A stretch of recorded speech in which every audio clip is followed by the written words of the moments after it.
Ano ba naman pangalan ng herb to?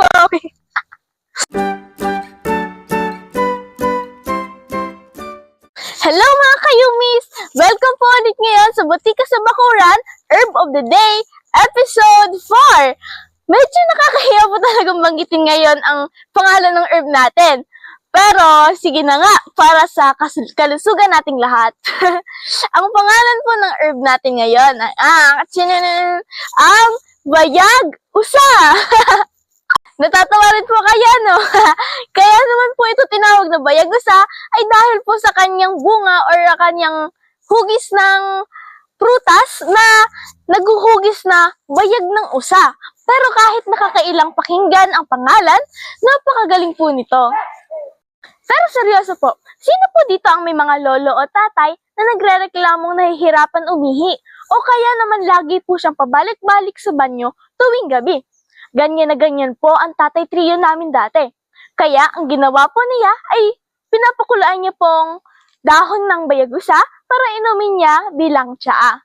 Grabe po ang epekto. Sobrang laking tulong nito para sa kidney at ang prostate health niya. Ngayon, si tatay kahit mag 81 years old na po ay nakakapagsaka pa rin. Oh, trivia muna tayo. Alam niyo ba ang scientific name nito? Ang tawag po dito ay Vocanga globosa. Ayon po sa pag-aaral, ang bayag-usa ay mayaman sa natural na compounds tulad ng alkaloids at antioxidants. Ang mga compounds na ito ay may natural na anti-inflammatory property.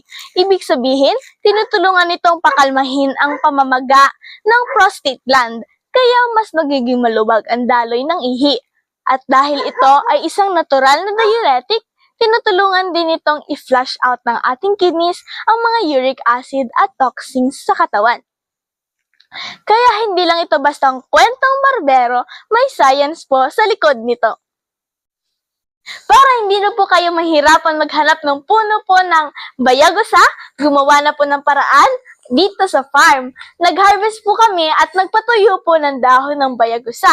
Sa ganitong paraan po, mas matagal po siyang masisave at available na po para sa mas maraming nangangailangan. Ay, ito po ang bayag-usa na tinuyo ng dahon. Tinuyong dahon.